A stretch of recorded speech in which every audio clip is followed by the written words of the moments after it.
CAEL 2016. La Cátedra CAEL es un espacio académico creado por el Centro de Investigaciones y Altos Estudios Legislativos del Congreso de la República para que funcionarios de la institución y de otras instituciones de los órganos del poder público, así como profesionales y estudiantes de diversas disciplinas, puedan acceder al conocimiento de los temas que trata el órgano legislativo en Colombia. La Cátedra CAEL refleja la apertura del Congreso al entorno nacional, formando y promulgando el saber legislativo.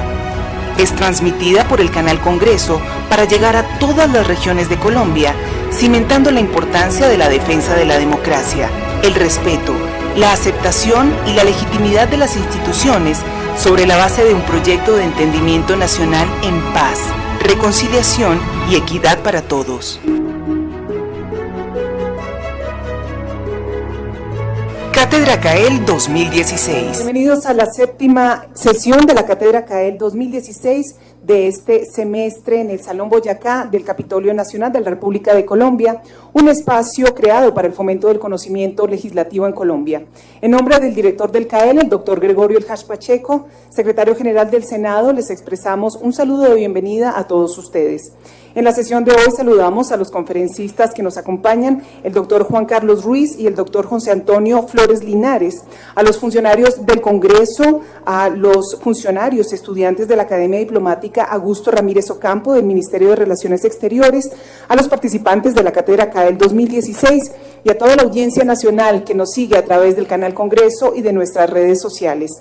Hoy nos acompañan, como les decía, el doctor Juan Carlos Ruiz y el doctor José Antonio Flores Linares, quienes con su amplio conocimiento, su alto nivel formativo y una excepcional experiencia en el campo de la investigación científica y la academia jurídica, nos brindarán una gran oportunidad para que nuestro selecto público y la teleaudiencia, por supuesto, que nos sigue por el canal Congreso de Colombia, puedan lograr una formativa y magistral ponencia en el marco de la Cátedra CAEL. Antes de iniciar, saludamos al ministro consejero de la carrera diplomática, el doctor Sergio Suárez Roa, quien cursará unas breves palabras en representación de la academia. Doctor Sergio, bienvenido. Buenas tardes, muchas gracias. Doctor Giovanni Niño, coordinador del Centro de Altos Estudios Legislativos CAEL, señoras y señores presentes. En nombre de la directora de la Academia Diplomática Augusto Ramírez Ocampo, embajadora Marta Cecilia Pinilla Perdomo, les doy la bienvenida a esta conferencia que forma parte de la programación de la Cátedra CAEL y les agradezco el participar en esta convocatoria efectuada por el proyecto Centro de Altos Estudios Legislativos del Senado y el Ministerio de Relaciones Exteriores. Para la Cancillería es de especial relevancia el promover y ejecutar programas de intercambio y cooperación académica con instituciones diversas, entre ellas otras entidades nacionales, para facilitar la comprensión del quehacer internacional. Es por ello que cuando el secretario general del Senado de la República y director del CAEL, doctor Gregorio El Hash Pacheco, nos propuso el desarrollo de un convenio para aunar esfuerzos en la realización de actividades académicas conjuntas, fueron evidentes la concurrencia de objetivos e intereses y el potencial de trabajar en concurso en la capacitación de nuestros funcionarios en las áreas afines entre el Senado y el Ministerio de Relaciones Exteriores. Este documento fue finalmente suscrito en mayo de 2015. En el marco de este convenio, que esperamos estar renovando en próximos días por un término de 4 años adicionales, hemos venido trabajando en diferentes actividades, como la que nos reúne el día de hoy con la participación del doctor Juan Carlos Ruiz, catedrático e investigador de amplia trayectoria en las áreas de ciencia política, política internacional, seguridad y defensa, quien nos ilustrará con su disertación sobre los sistemas políticos comparados. Reiteramos los agradecimientos al doctor Gregorio El Hash y a su equipo de trabajo por recibirnos en su casa y especialmente al doctor Juan Carlos Ruiz por aceptar esta invitación y la charla que nos ofrecerá más adelante. Muchas gracias. Muy bien, iniciamos esta séptima sesión de la Cátedra CAEL con la primera conferencia del día de hoy a cargo del doctor Juan Carlos Ruiz, titulada Los sistemas políticos comparados. ¿Cuál es el mejor y más estable? A continuación, el doctor Giovanni Niño nos presenta el perfil del doctor Ruiz. Buenas tardes, doctor Sergio, muchas gracias por sus palabras, a la Cancillería por acompañarnos en la actividad de hoy. Tengo el gusto de presentar al profesor Juan Carlos Ruiz. El profesor Juan Carlos Ruiz es profesor titular de la Universidad del Rosario, también es profesor de la Cancillería, investigador, obtuvo un doctorado en Ciencia Política en la Universidad de Oxford, tiene un máster en Administración Pública del Colegio Nacional de Administración en Francia, un máster en Administración de Empresas en la Universidad Laval en Canadá y es politólogo y máster en Ciencia Política de la Universidad de los Andes de Bogotá. Desde hace 15 años investiga los temas de policía y estrategia de seguridad ciudadana, fue director de la Maestría de Estudios Políticos e Internacionales de la Universidad del Rosario y también de la Maestría en Seguridad y Defensa de la Escuela Superior de Guerra de Colombia. Fue asesor del Ministerio de Defensa y asistente de la gerencia del Centro Nacional de Consultoría. Ha sido profesor de planta de las Universidades Colombianas del Rosario, Andes y Javeriana. En esta última se desempeñó como director del Departamento de Ciencia Política. Bienvenido, profesor Juan Carlos.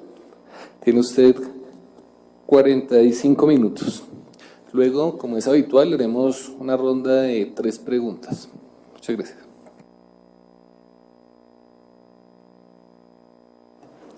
Ahí. Bueno, muchas gracias por la invitación a la Cancillería, al Congreso, y muchas gracias por haber venido. Voy a hacer una conferencia muy corta, estoy más acostumbrado a conversar con el público, pero viendo que somos un hemiciclo ya casi lleno, pues va a ser más difícil, pero si quieren levantar la mano, me gusta más esa interacción con el público.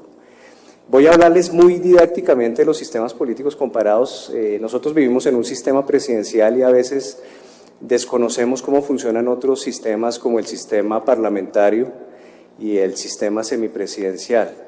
Y no son ajenos a nuestra esfera de discusiones porque no hace muchos años Alfonso López Miquelsen, cuando aún vivía, propuso que Colombia debería adoptar un sistema parlamentario y ahí, así también lo sugirió en algún momento Ernesto Samper Pizano, es decir, 2 expresidentes colombianos perdón, han hablado de adoptar otro sistema diferente al sistema presidencial y fue toda una moda en la ciencia política naciente de América Latina en los 80s, hablar de trasplantar nuestro sistema presidencial y mutar hacia un sistema parlamentario. Algunos van más allá, hay senadores como John Sudarsky que han dicho que se debe implantar un nuevo sistema electoral. Entonces, de alguna manera todos estamos atentos a cómo funcionan estos sistemas. Con seguridad algunos de ustedes conocerán más algunos de estos sistemas, pero si les dejo alguna enseñanza quedo satisfecho. Entonces vamos a iniciar un poco con el sistema parlamentario. Es a veces complicado entenderlo porque nosotros tenemos una visión desde el sistema presidencial. En el sistema parlamentario puede suceder, por ejemplo, que un primer ministro, es decir, el que va a mandar, el que tiene el poder real y verdadero, el primer ministro nunca sea elegido en las urnas. Hay primeros ministros que sus conciudadanos nunca lo eligieron, y sin embargo fue por una sucesión en su partido que llega a ser primer ministro.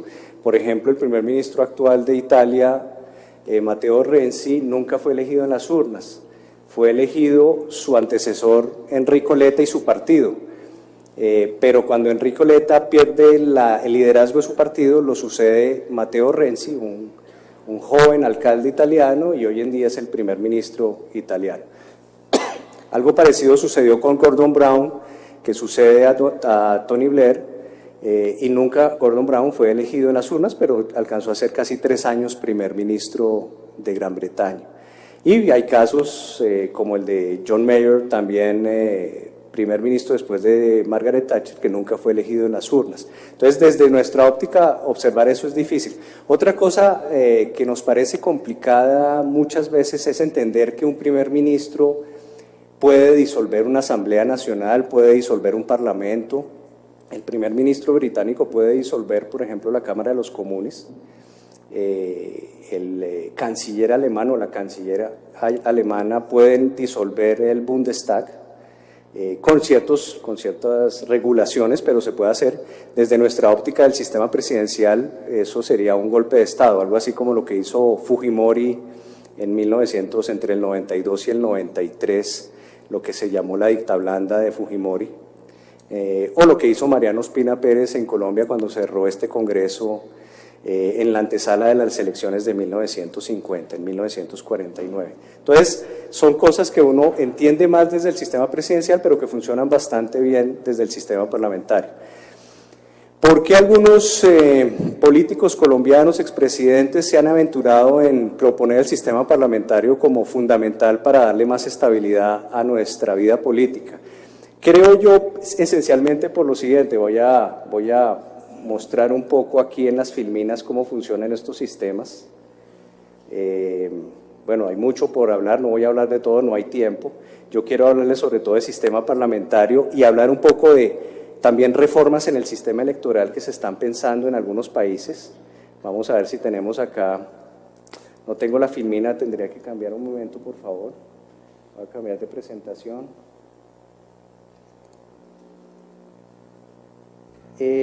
Yo en general cuando hablo del sistema parlamentario hago una analogía con los hermanos siameses, creo que eso muestra muy bien cómo son los sistemas parlamentarios. Ustedes recuerdan que hace muchos años nacieron dos hermanos pegados que se volvieron muy famosos y que le dieron el nombre a los hermanos siameses, nacieron en Siam, y estos hermanos siameses pues reflejan un poco, creo yo, cómo son los sistemas parlamentarios. Ahí tenemos las fotos de los hermanos siameses, y yo creo que un sistema parlamentario funciona muy parecido. La tragedia de estos hermanos siameses que se volvieron muy famosos en Estados Unidos porque viajan allá, es que tenían que vivir pegados toda su vida porque la medicina de la época no les permitía despegarse, y la tragedia era que cuando uno iba a morir, o cuando uno de ellos dos moría, el otro sabía que a las pocas horas iba a morir porque compartían órganos. Y así sucedió, el uno murió y a las pocas horas el otro, casi lleno de pánico, sabía que iba a morir, murió. Y así sucede en los sistemas parlamentarios. En los sistemas parlamentarios la legitimidad del que manda, del que tiene el poder, depende del cuerpo legislativo. Como quede conformado el cuerpo legislativo, así se sabe quién va a gobernar. Es decir que de alguna manera aquí tenemos en Colombia una gran división entre el Ejecutivo y el Legislativo. Allá de alguna manera están pegados y el primer ministro y su gabinete en general son también parlamentarios, participan en las sesiones parlamentarias, participan en las sesiones de preguntas y respuestas que son muy importantes allá, en donde se hace un control fiscal y político importante sobre el que está en el gobierno, y el que gobierna hace parte del cuerpo legislativo. Y dependiendo cómo quedó conformado el cuerpo legislativo, así se sabe quién va a gobernar. En Colombia nuestras elecciones están separadas completamente. Nuestro cuerpo legislativo es elegido en unas elecciones diferentes al Ejecutivo. No se tocan. El presidente en Colombia no participa activamente de manera personal dentro de las sesiones. No es un parlamentario más. En Gran Bretaña, por ejemplo, en Canadá o en buena parte de Europa donde hay sistemas parlamentarios, el primer ministro es un parlamentario más y en su circunscripción se presenta como candidato al Parlamento. En el caso de Gran Bretaña, el señor David Cameron es parlamentario, además de ser primer ministro. La pregunta es, ¿por qué nuestros políticos han pensado que eso sería un buen sistema para nosotros? Hasta se ha propuesto para la elección popular de alcaldes, que el alcalde no sea elegido de manera diferente y en una elección diferente al consejo de la ciudad. Se propone por una sencilla razón, y es que en algunas ocasiones los que gobiernan no tienen mayorías en los cuerpos legislativos. Para poner un ejemplo, en la pasada administración Petro tenía una precaria gobernabilidad por no tener mayorías en el Consejo de Bogotá, que hacía frente común a varias de sus iniciativas. A razón de esa peculiaridad de nuestro sistema, se ha pensado que es mejor que se conforme el Consejo, y una vez que queda conformado el Consejo, el líder del partido mayoritario del Consejo, el que tenga mayoría de asientos, curules, en ese Consejo de Bogotá, por ejemplo, sería el alcalde de Bogotá. ¿Para qué? Para permitir una mayor estabilidad, gobernabilidad, que salgan los proyectos, un tránsito legislativo expedito, aprobar los presupuestos, los planes de gobierno.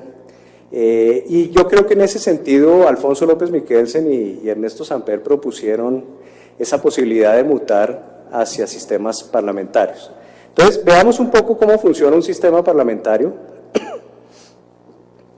y cuáles son sus características fundamentales.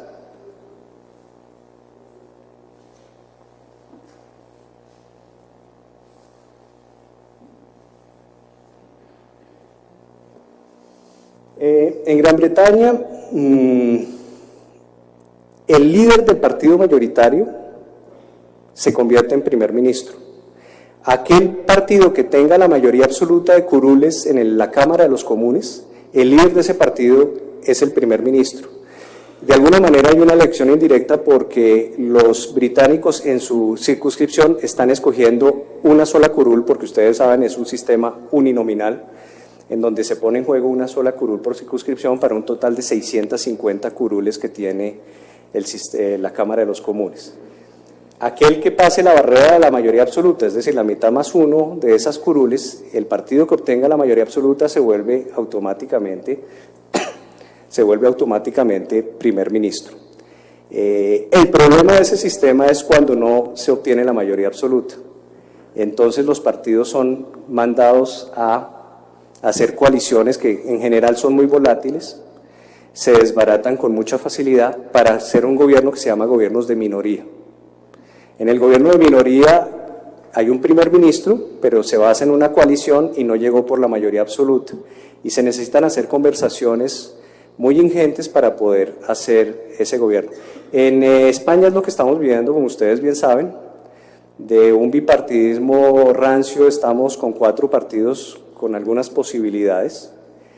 En este momento ya se acabaron las conversaciones en España para saber quién podía ser el presidente de gobierno, pero es un primer ministro, se llama presidente de gobierno, pero es un primer ministro, y no llegaron a ningún acuerdo. Por eso tendremos en junio, el 26 de junio, tendremos elecciones en España nuevamente, que seguramente darán nuevamente curules a los 4 partidos que obtuvieron inicialmente presencia, más otros pequeños partidos en las altas cortes, en el Parlamento español.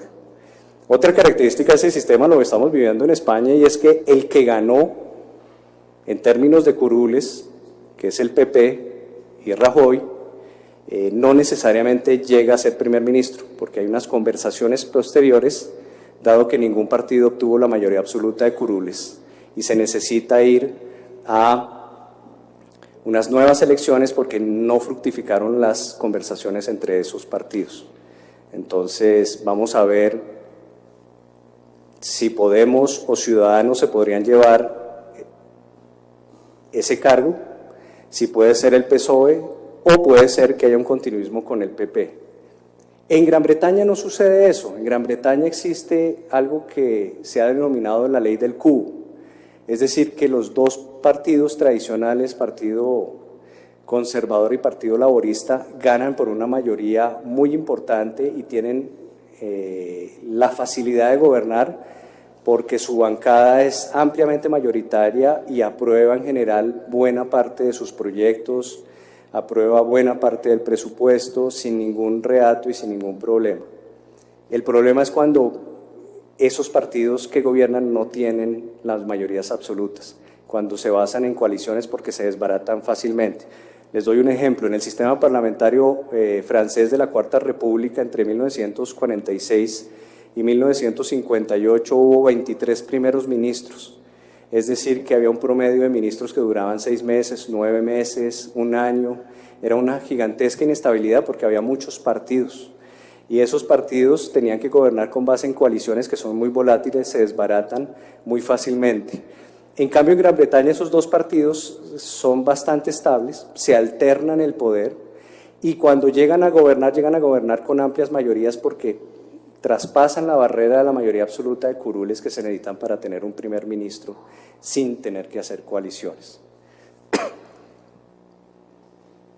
Otra cuestión interesante de este sistema parlamentario es que no solamente se basa en esa disciplina de partidos y en partidos muy homogéneos, muy fuertes, de mucha tradición, sino que se basa en algo que ellos han denominado la tradición y la costumbre. Como ustedes saben, Gran Bretaña no tiene una constitución escrita, es una constitución que se llama consuetudinaria. Para nosotros también es muy difícil porque venimos de una tradición española del sello, el lacrado, el papel, y constantemente nos están diciendo que el papel lo aguanta todo, pero hay países que no tienen constitución escrita. Uno de esos países es Gran Bretaña. Y Gran Bretaña, por ejemplo, a sus antiguos mandatos y colonias, también les legó una constitución inicialmente consuetudinaria no escrita. Y eso para nosotros colombianos es difícil de entender, cómo se puede no tener una constitución escrita. Uno espera que haya algo escrito, que uno se pueda referir a un articulado, a unas páginas, pero eso no existe en Gran Bretaña. Entonces ellos se han basado en la tradición, y en esa tradición es muy importante pues naturalmente una figura que no tenemos en Colombia, que es el jefe de Estado. Aquí tenemos una confusión entre jefe de Estado, jefe de gobierno.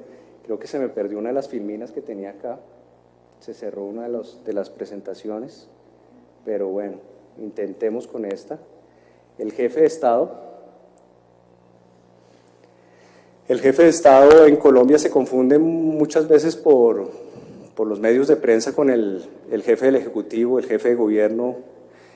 Sí, podría uno decir que el presidente de Colombia es todo eso, pero en Gran Bretaña, en Alemania, están ampliamente divididos. El jefe de Estado en Alemania es el presidente, es una figura de unidad nacional simbólica, que no tiene un poder verdadero, real, pero en momentos de crisis sí lo puede tener. En Gran Bretaña es muy conocido el rol de la reina y de la corona como jefe de Estado, porque son países que se basan en la tradición y la costumbre. Entender ese pilote fundamental de la estabilidad de Gran Bretaña y de su sistema parlamentario desde acá, que no nos basamos en la tradición y la costumbre, es muy complicado. Les voy a dar un ejemplo, ya que estamos aquí en el Congreso de Colombia. En el Parlamento, en el Palacio de Westminster, en Gran Bretaña, cuando se abre la sesión del Parlamento, hay una figura que es el Speaker. Aquí podríamos decir que puede ser el presidente de la Cámara o del Senado, pero no es igual, porque el Speaker es escogido entre la bancada, puede ser de gobierno o de oposición, es una persona prestante, muy reconocida por ambos partidos, y es escogido en la primera sesión cuando entra ese nuevo Parlamento. Y es una persona que cuando se vuelve speaker, que va a moderar los debates en el Congreso, es totalmente neutro, totalmente objetivo, y no vuelve a tomar partido y no puede participar en los debates ni con voz ni con voto. Sencillamente es un moderador que todo el mundo respeta. En el sistema presidencial de Estados Unidos el speaker no es eso. El speaker es un abanderado de su colectividad. Newt Gingrich en Estados Unidos era un abanderado de los republicanos y abogado por las 10 causas que él le propuso a los estadounidenses. No era una persona totalmente neutral. Por darles otro ejemplo de lo que sucede en Gran Bretaña en una sesión de parlamento, todas las mañanas entra el speaker, que lleva una gran toga larga, camina por el hemiciclo, llevan un símbolo del poder del Congreso, que es la masa, the mace, que se pone en un tridente al inicio de la mesa, que de pronto se alcanza a ver en la filmina que tenemos allí, y así comienza la sesión. Y todos los días hay una misma tradición para abrir las sesiones del Parlamento británico, de la Cámara de los Comunes, para ser más específico.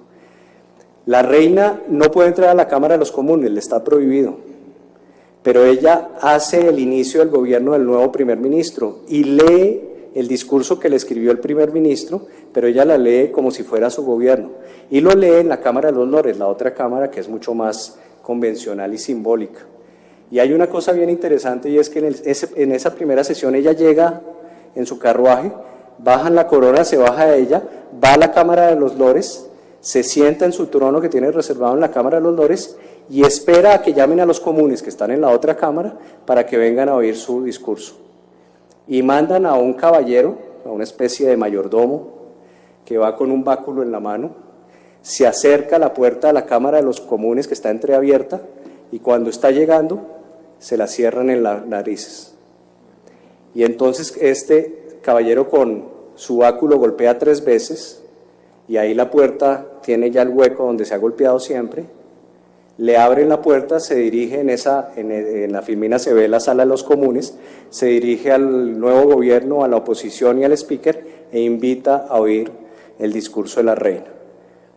Y salen todos, tiene que salir primero el speaker, no pueden salir los parlamentarios antes de que salga el speaker o la speaker, y van a oír el discurso de la reina. Eso también para nosotros es muy extraño, nos parece un simbolismo gratuito, innecesario, muy convencional, pero este país que se basa en tradición y costumbre es fundamental. Entonces, yo diría que esos son los dos pilotes del sistema parlamentario británico, es decir, un parlamento que de alguna manera se toca con lo que llamaríamos aquí en Colombia el Ejecutivo, que están pegados. La legitimidad del primer ministro se debe de cómo quedó conformado el Parlamento. Cuando el Parlamento no le tiene confianza al primer ministro, el Parlamento puede hacer una moción de confianza o de desconfianza, es decir, una votación para remover al primer ministro. El primer ministro puede disolver la Asamblea o el Parlamento e ir a nuevas elecciones muy rápidamente, generalmente son 3 semanas, no es más, de campaña política, y puede hacerse reelegir. Les doy un ejemplo reciente. En Canadá, el antiguo primer ministro Stephen Harper, el que estuvo hasta hace poco, antes de que llegara Justin Trudeau, ese primer ministro recibió una moción de desconfianza de la Cámara de Representantes, o la Cámara de los Comunes, también se llama así, en Canadá. No quiso dar una información sobre unos aviones caza que había construido, unos aviones de guerra que había construido Canadá con otros países, se gastaron una gran cantidad de dinero apreciable. El Parlamento con razón le pidió explicaciones, él aduciendo seguridad nacional y gastos reservados, no quiso dar la información, y entonces el Parlamento le hizo una moción de desconfianza que el primer ministro perdió. Es decir, que el Parlamento le señaló que ya no tenía los apoyos, y sucede como el hermano siamés, por eso les hacía la analogía hace un momento. Cuando muere el hermano siamés, el otro muere a las pocas horas. En este caso, el Parlamento le dijo a su otro hermano siamés, que era el primer ministro, nosotros ya no le tenemos confianza, debe irse del poder. Los primeros ministros en los sistemas parlamentarios podrían irse y podrían acabar su carrera política, pero se pueden obstinar y está dentro de las reglas de juego y se puede quedar en el poder. Entonces va a las urnas. Entonces lo que él hace ante ese Parlamento que le hizo moción de desconfianza es disolver el Parlamento, que es también una atribución que él tiene, que él utiliza, un instrumento totalmente legal y aceptado y legítimo, disuelve el Parlamento y convoca elecciones 3 semanas después. Y si los canadienses en las urnas le dicen que quieren que él siga de primer ministro, votarán por su partido en cada circunscripción. Y si su partido es mayoría en la Cámara de Representantes o Cámara de Comunes canadiense, ese líder de ese partido seguirá siendo primer ministro. Así fue que sucedió con Stephen Harper. Él le hicieron una moción de desconfianza, pero logró ganar las elecciones y siguió de primer ministro. Hoy tenemos un nuevo primer ministro en Canadá, pero él logró mantenerse gracias a las reglas de juego de este sistema parlamentario. Los alemanes tienen una cosa bien interesante, a mí siempre me ha llamado la atención porque es un sistema muy estable, porque la palabra clave es ¿qué sistema tenemos para tener estabilidad política? Y los alemanes aprendieron de la época de la República de Weimar, en el periodo de entreguerras, de un sistema parlamentario muy débil, y decidieron hacer su ley fundamental de 1949, que es una ley, que es la constitución de ellos. Y ellos tienen un sistema muy interesante, tanto electoral, porque ya tienen un sistema mixto electoral, es decir, de doble voto. La gente vota por un partido y por un candidato. Aquí se ha propuesto también, habría que pensarlo, aquí se ha propuesto que hagamos unas elecciones con sistemas uninominales, que deberíamos abolir las listas y el sistema de representación proporcional en Colombia. Hay gente que dice que deberíamos tener doble voto como lo tienen. Cuando hablo de doble voto no hablo de fraude electoral, ¿no? Hablo de algo reglamentado en donde cada elector tiene 2 votos, porque alguien podría decir, no, es que ya lo tenemos en Colombia, el doble voto y el triple voto. Bueno, no, es un doble voto legal como lo tienen los alemanes o los rusos, es decir, que se vota por un partido y se vota por un candidato. Y los alemanes aprendieron, digo, de su historia porque Fundamentalmente se inventaron una cosa que se llama la moción de confianza constructiva. Es decir, que le pusieron un apellido adicional a lo que ya existía en otros sistemas parlamentarios como el británico. Y me parece bien interesante porque el Bundestag, que es la Cámara Baja, la más importante, puede de alguna manera bajarse a un primer ministro con una moción de desconfianza, pero le dan 15 días a ese Bundestag, a ese parlamento, para que le escoja reemplazo al primer ministro o canciller que acaban de sacar. Y eso es fundamental porque en esos 15 días lo que se está buscando es que las fuerzas políticas representadas en el Parlamento se reúnan, negocien y debatan quién podría ser ese líder palmario que puede suceder al primer ministro o canciller que se acaban de bajar. Si a los 15 días ese Bundestag, ese Parlamento alemán, no les coge reemplazo al primer ministro o canciller, entonces el balón está del lado del canciller. El canciller es cuando ahí puede disolver. Le pide permiso al presidente, que es un permiso muy simbólico, y el presidente de gobierno le permite disolver el Bundestag. ¿Qué fue lo que intentaron hacer los alemanes? Primero, que no se bajaran a los primeros ministros por bajárselos, sino que hubiera, como dice su nombre, algo constructivo, que hubiera un reemplazo con amplias mayorías para poder gobernar, un nuevo reemplazo. Pero adicionalmente le quitaron una posibilidad al canciller de disolver cuando él quería, para hacerse reelegir, por ejemplo. Entonces, solamente puede disolver el Bundestag cuando ha prevalecido antes una moción de confianza que no fructificó, es decir, que no le lograron conseguir reemplazo en 15 días. Y eso ha sido fundamental porque si ustedes ven, los cancilleres han durado muchas veces, como Konrad Adenauer, 16 años en el poder, y mientras sean elegidos en las urnas no hay ningún problema. En el sistema parlamentario podríamos tener primeros ministros elegidos per sécula, siempre y cuando en las urnas su partido siga siendo elegido y él siga siendo líder de su partido. No tenemos esos debates que tuvimos hace unos años aquí en Colombia sobre la reelección. Esa no es una pregunta que uno tiene en el sistema parlamentario, que está concebido que si el primer ministro es bueno, tiene la confianza de su partido y gana las elecciones, seguirá siendo primer ministro todo el tiempo que quiera hasta que se canse. Entonces tenemos ejemplos como el de Margaret Thatcher, 11 años en el poder, o cancilleres en Alemania que en promedio están 13 años en el poder. Entonces es una figura bien interesante para entender esto de los frenos y contrapesos, de las mociones de confianza y de desconfianza, de la posibilidad de disolver parlamentos, la posibilidad de quedarse per sécula en el poder, sin que eso sea visto como una especie de dictadura, gobierno autoritario, ni mucho menos. Bueno, no sé cuánto tiempo me queda.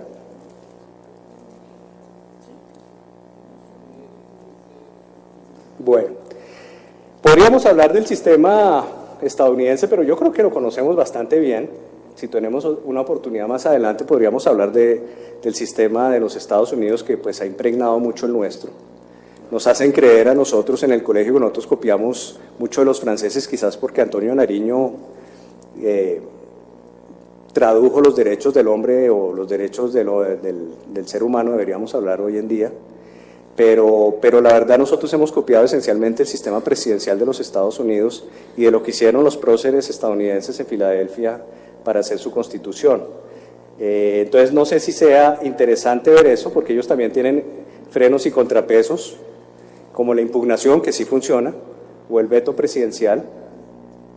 Sería una pregunta de debate muy interesante, porque yo creo que aquí los frenos y contrapesos no están funcionando.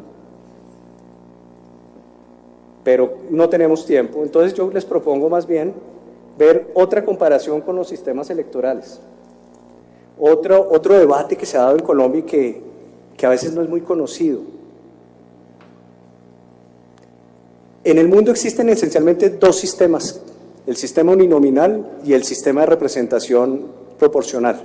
Son los dos sistemas con los que se eligen cuerpos legislativos esencialmente. Nosotros estamos bastante bien enterados del sistema de representación proporcional porque es el nuestro. Nosotros sabemos que es una lista electoral.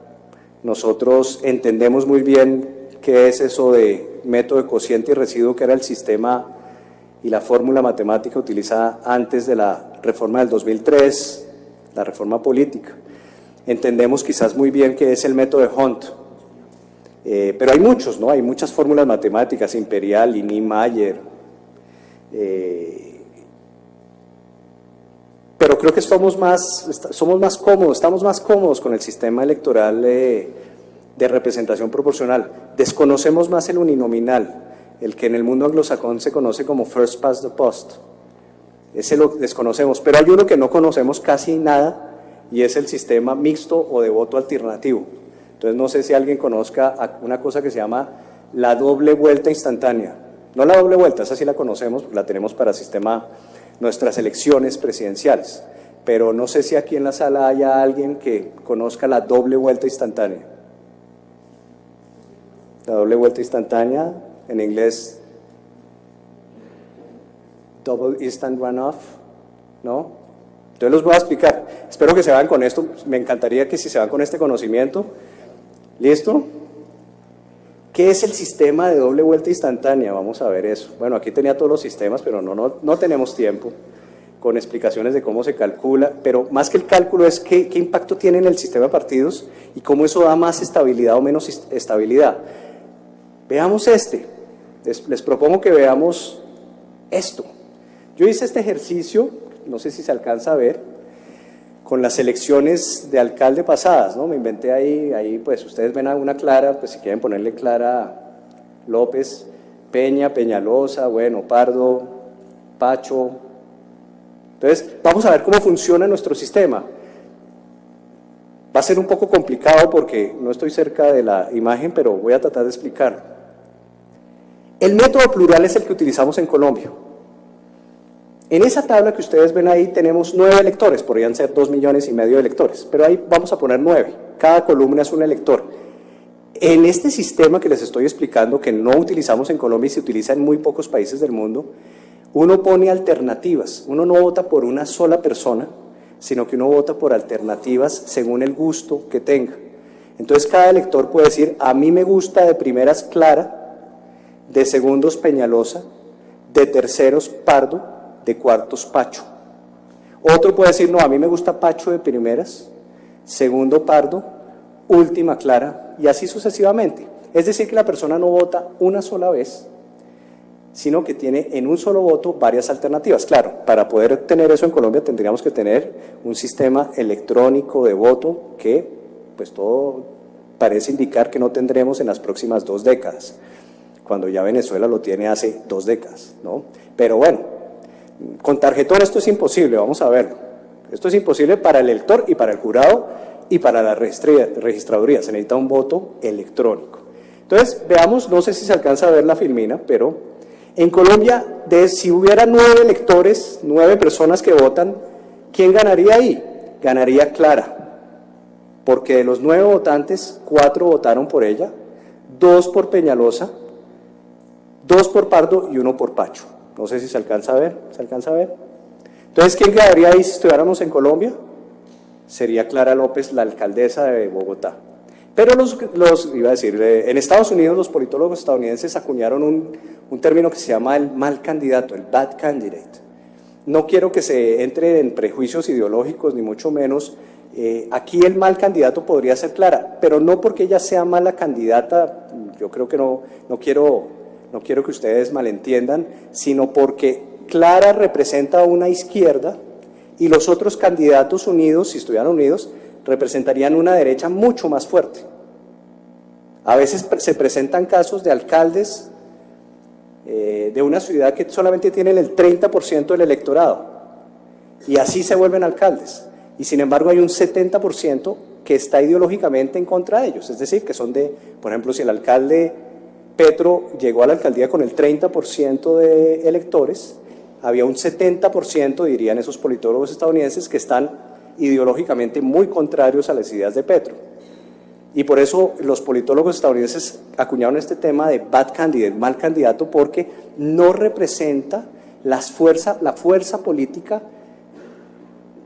de los electores. No sé si se entiende, es un poco complicado. Entonces, ¿Qué podrían hacer los que están, el otro 70% que no logró ganar la elección? Pues se podrían unir en un solo candidato, muy difícil.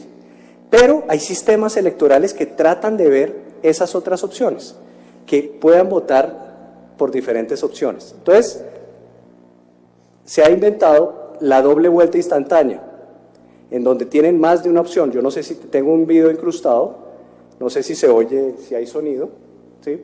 Vamos a intentar ver si no hay problema, para ver cómo funciona ese sistema de doble vuelta instantánea. Si la tecnología nos deja, si no, pues seguimos con la tabla, aunque es un poco más cruda. Yo creo que no va a bajar. Bueno, entonces, ¿cómo funciona ese sistema de doble vuelta instantánea? Primero, cada elector tiene varias posibilidades de mostrar sus preferencias en orden.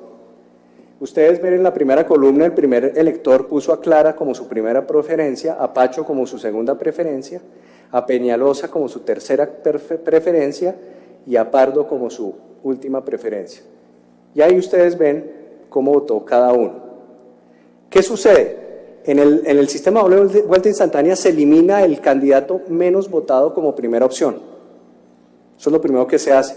Si ustedes ven, el menos votado en la primera opción, es decir, en la primera línea horizontal, es Pacho. Entonces vamos a borrar Pacho.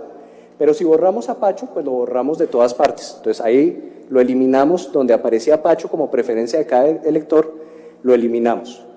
Y en las posiciones en donde estaba Pacho, subimos el que estaba inmediatamente después. Entonces ahí se abren los huecos de Pacho y vamos a subir a todos los electores. Entonces tenemos una reconfiguración, pero siempre respetando, lo interesante de este sistema es siempre respetando las preferencias. Les voy a dar un ejemplo por si no se entiende muy bien. En las pasadas elecciones para alcalde, había gente que decía, a mí me gusta Peñalosa, pero si no sale Peñalosa, Pardo no me disgusta tanto, ¿cierto? Entonces uno pondría, si tiene varias preferencias, Peñalosa de primero, Pardo de segundo y así sucesivamente. En este momento nuestro sistema no nos permite sino una opción. O bueno, uno podría hablar del voto preferente como una posibilidad alternativa, pero no es de la magnitud de esta filmina. Sigamos con el ejercicio. ¿Cuál fue la opción menos votada en la primera línea? Peñalosa. Es el que está en azul, no sé si se alcanza a ver. Peñalosa, entonces lo vamos a borrar de todas las opciones. Estamos como descalificando lentamente el que es menos apreciado en primera opción. Y ahí donde quedaron los huecos de Peñalosa, vamos a subir las opciones. Por ejemplo, en el votante número 5, Pardo, que estaba en el segundo lugar, va a subir de primeras. Entonces subimos todas las opciones. Al subir todas las opciones, ya no es Clara López la que gana, sino es Pardo, porque obtuvo la mayoría absoluta. ¿Por qué se habla de un sistema de doble vuelta instantánea?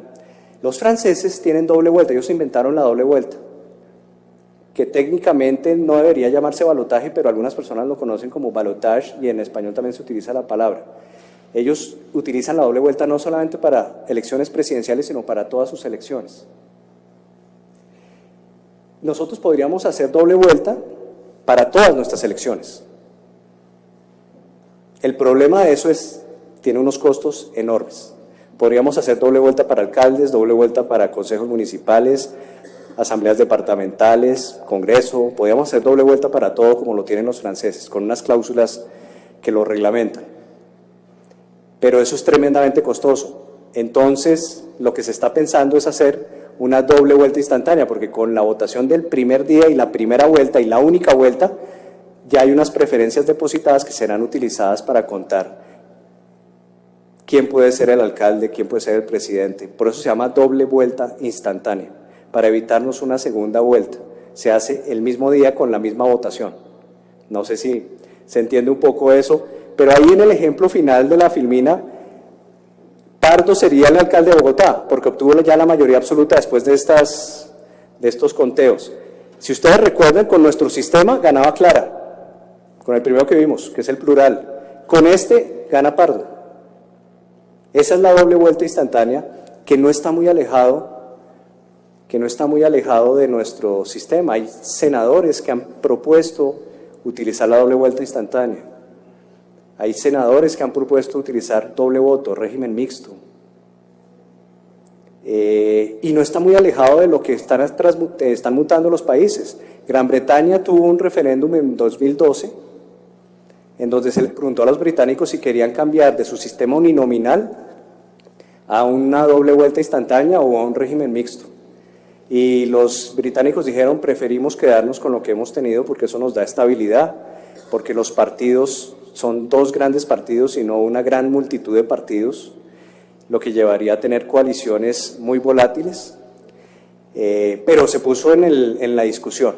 Entonces, yo no me voy a detener más, creo que se acabó el tiempo ya.